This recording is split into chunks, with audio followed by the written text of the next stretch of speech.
Originally, I was going to work till I was 72 and then retire. But my son, without him working, I don't see that coming. I deal with the homeless population on a daily basis, and so seeing people who are in their 60s, 70s, 80s who are homeless because their tiny little Social Security check doesn't pay for anything for them, it worries me that that's going to be me.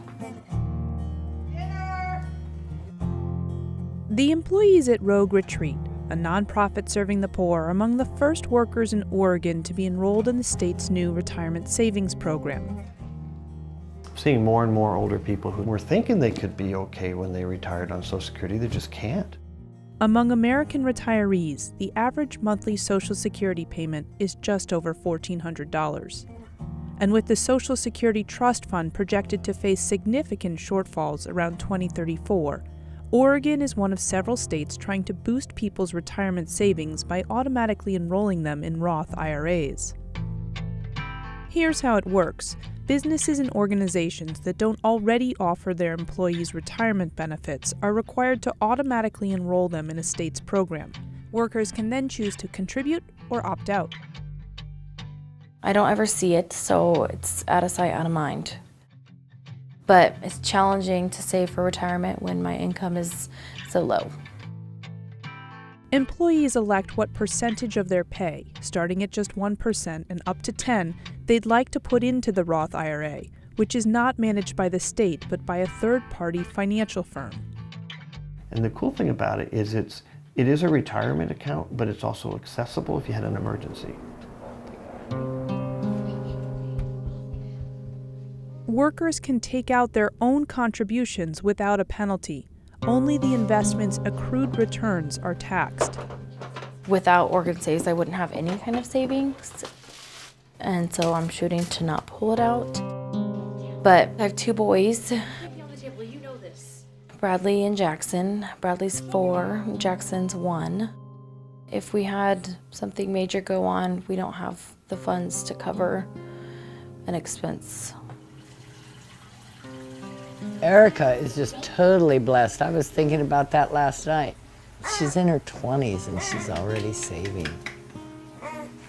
The walls used to be covered with pictures of my family.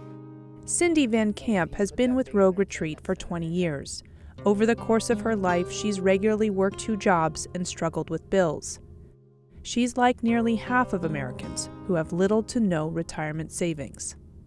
When Oregon Saves was offered to us at first, I thought, I can't take out anything.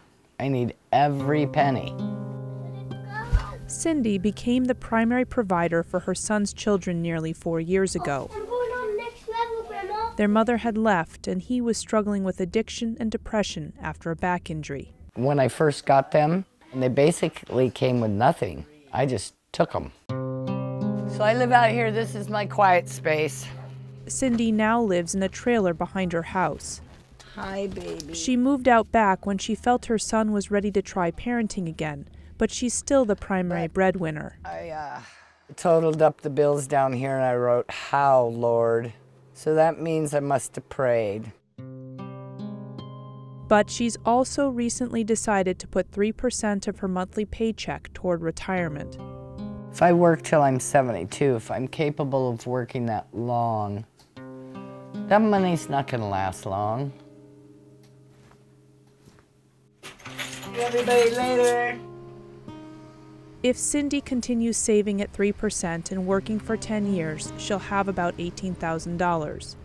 But a recent study by the Pew Charitable Trust and the U.S. Social Security Administration says even small amounts can make a difference. We were wondering, what can you do with a small pot of savings, whether that's $20,000 or $40,000 or $50,000, if they can delay claiming by 1 year, their benefit is increased by roughly 7 to 8%.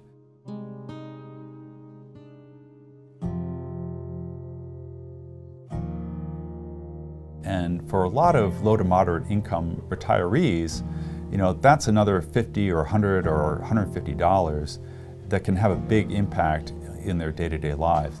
Jackson!